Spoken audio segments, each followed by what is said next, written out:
lakini kama Nasibu ni mtu ambaye ameipa heshima tasnia mzima ya muziki wa Tanzania. Ukiniuliza mimi leo hii nani ameipa thamani muziki wa Tanzania, mimi nitakwambia Nasibu. Yaani bila kupapasa macho. Na hiyo ni kweli. Yaani hii tusizungumze kwa nisikilize. Tusizungumze kwa ile jicho la kinyongo, la roho mbaya. Tuzungumze ile ya ukweli. Muziki wa zamani ulikuwa una thamani brother. Sikuna kina kaka zetu kina Kiuchila wamefanya nini. Japo zamani ulikuwa kuna ma platform manini, lakini sasa hivi muziki umekuwa ni kila mtu, hata mzazi anatamani mwanae akawe msanii. Lakini sasa hii yote inatokana na nini? Nguvu kubwa ambayo aliwekeza Nasibu kuona kwamba sasa muziki huu jamani, hapana. Sasa muziki huu si tena uhuni. Muziki huu ni kazi na inatakiwa msanii aheshimike na awe na fedha. Zamani ilikuwa msanii anachukuliwa poa tu, anaandaliwa show, anapewa 150,000, anapewa hela ya kula, wenenda huko.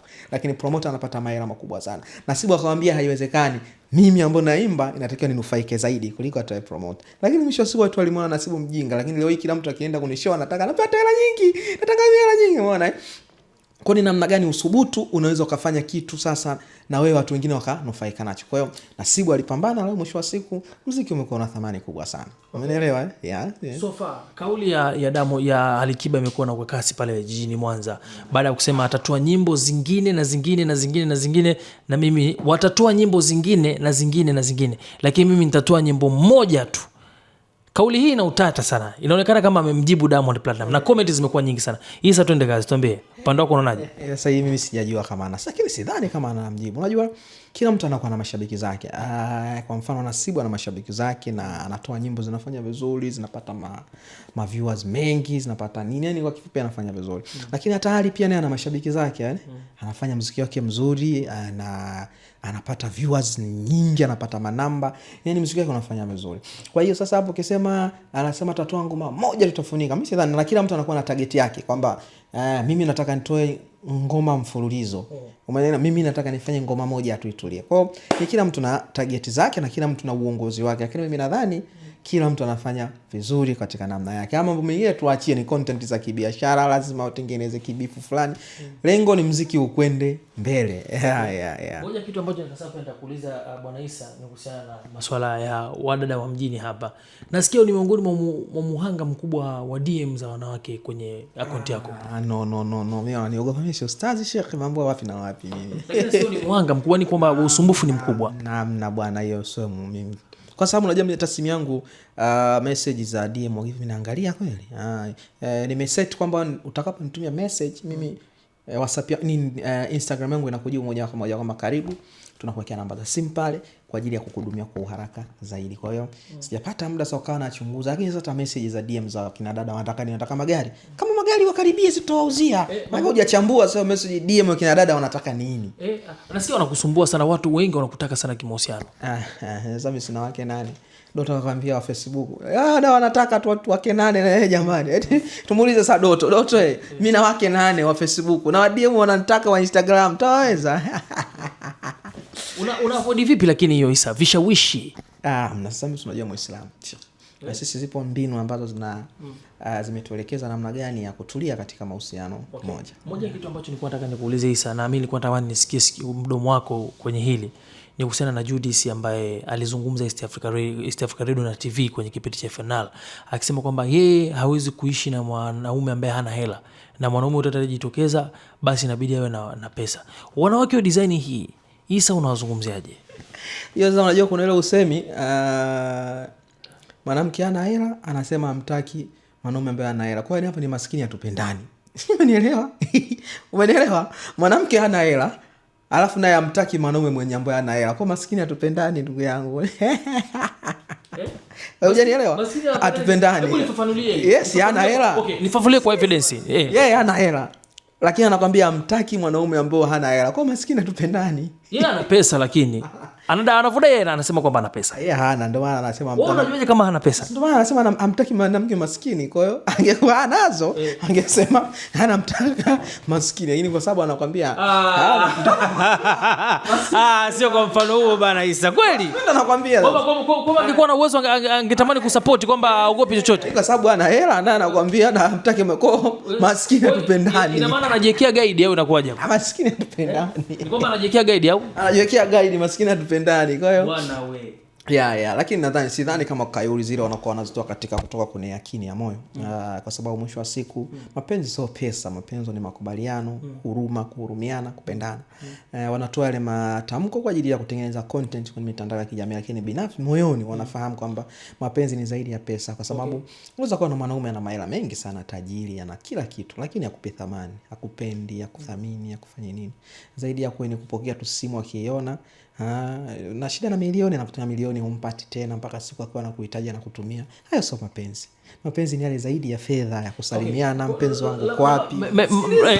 Mpenzi wangu uko wapi? Umeamkaje? Umeendeleaje? Pole na kazi. Hao ndo mahaba. Kwa hiyo mimi sidhani kama tutakuwa na mwanaume eti asubuhi atamka atakutumia 800,000 utatulia, utafuti siku 4-5. Hayo sio mapenzi. Hapo itakuwa ni biashara. Inatajwa sana kwenye mitandao kwamba una wake wawili, ni kweli? Mimi wake? Mimi sina hata mke mmoja shekhi. Hujaoa? Mimi sina hata mke mmoja. Ni single au? Mimi nakwambia sina hata mke mmoja ndugu yangu. Ila lakini mpango mimi nitafunga ndoa, nataka nifunge ndoa 4 kwa pamoja. Kwa nitawaita waandishi wa habari, itakuwa ni kitu kikubwa sana. Kitengea zaidi ya milioni 300 au 400. Fikiria hilo jambo litakuwa lina ukubwa kiasi gani? Kwa sababu inaonekana mna hamu, mna shauku ya kutaka milioni 300 kwa ajili ya sherehe. Sio bi. Mbona hapa milioni 300 kwa ajili ya sherehe tu. Sherehe tu. Nani hapa Daso Tabora? Ndoa 4 shaka. Utajua mwenyewe kama tutaanzia hapa tunaenda kumezia Tabora. Na inategemea tukiona milioni 300 haitoshi tutakopa benki. Tutachinja ngamia? Hiyo lazima. Ngamia ngapi? Sasa inategemea bajeti. Kamati itasema. Itakuwa ni kupigia hiyo Isa. Wewe maukumbi makubwa, tulia. Mbona haraka mtangazaji? Tulia. Bwana. Bwana, kitu ambacho ungefahamu kwamba unatazama hapa, Isa ameamua kutoa exclusive ambayo sio rahisi kusema.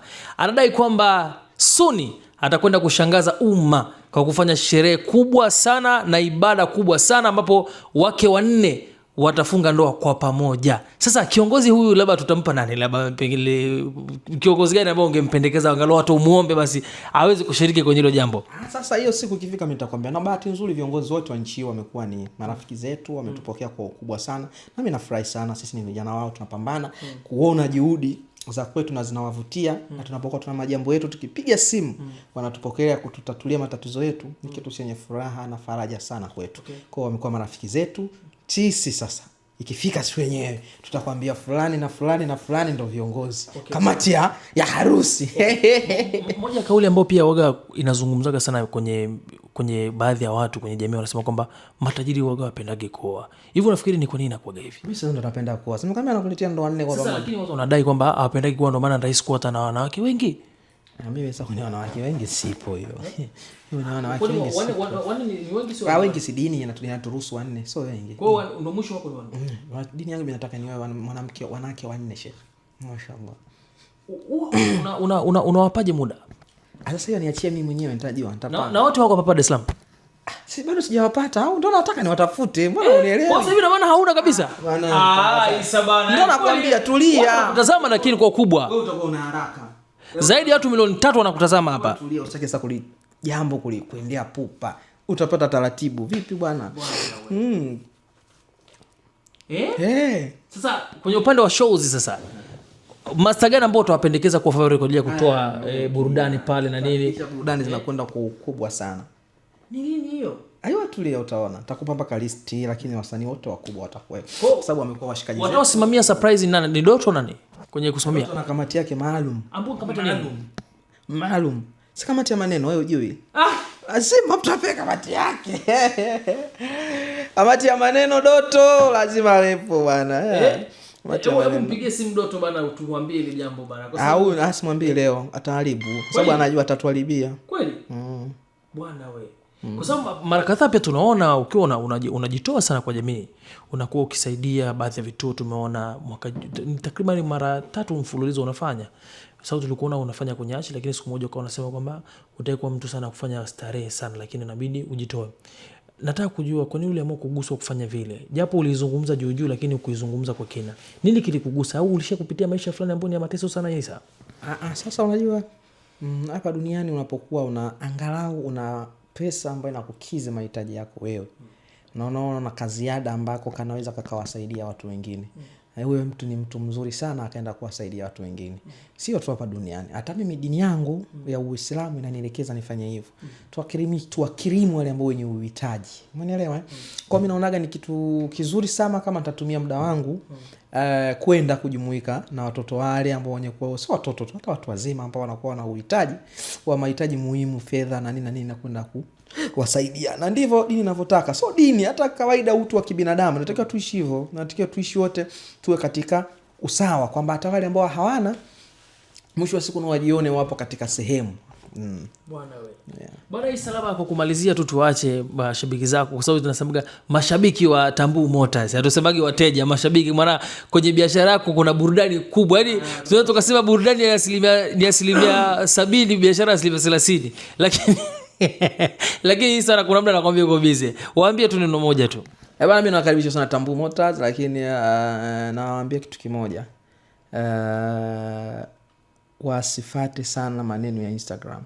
Kwa sababu unajua yaani ukifuatilia Instagram unaweza kaona wewe, yaani ukiangalia maisha ya watu ya Instagram unaweza kaona kama Mungu anakuonea. Yaani unaona kama mbona kama Mungu ananionea. Maana Instagram kila mtu tajiri, kila mtu anavaa nguo ya milioni, kila mtu ananunua magari, kila siku ukifungua maana kaenda kujenga nyumba. Hasa wewe ambao Mwenyezi Mungu amekupa mtihani wa fedha, unaweza kaona kama umeonewa. Lakini mimi nataka niwaambie tu, 99% wote ni waongo.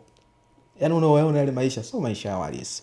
Yaani ukweli ndio huo. Kwa hiyo wateja zangu nyinyi hata msipate shaka. Msipate shaka kabisa mkaona maisha ya watu mkajua sio wana maisha mazuri makubwa. Bwana ni uongo uliopitiliza. Wanaita ni kato. Sisi watoto wa mjini wanasema ni kato master. Kwa hiyo nyinyi maisha yako, yaani kuna watu wengine nawaambia, jana niliwaambia hata kwenye Instagram nilipost nikawaambia kuna watu wengine nyinyi mnawaonea, yaani unamwonea gere tamaa, unatamani angekuwa yeye, kumbe inatakiwa umuonee huruma. Kwa machungu na maisha yako nayo. Bwana wewe. Unamwona huyu tajiri na maisha, kumbe inatakiwa wewe umuonee huruma. Wewe una maisha mazuri kuliko hata wewe unayemuona. Kwa hiyo wasiamini sana maisha ya Instagram, yale ni maisha ambayo yaani ni fake life nyingi sana. Unafikiri ni kwa nini kundi kubwa la watu wanaamua kufake kwa kiwango hicho? Mimi sijawahi kudhani ni kwa sababu gani, mimi sijawahi kujua. Lakini nadhani ni kujitengenezea, nasema shindo brand hizo, lakini mimi sijawahi kudhani. Mimi nadhani kitu kizuri ni ambapo mtu unakwenda kwa haki yako. Kama una 10 una 10. Kama una 20 una 20 tu. Bwana huyo ndio Issa Tambuu mwenyewe. Nyuma kamera iko Brighton. Mambo na pepea.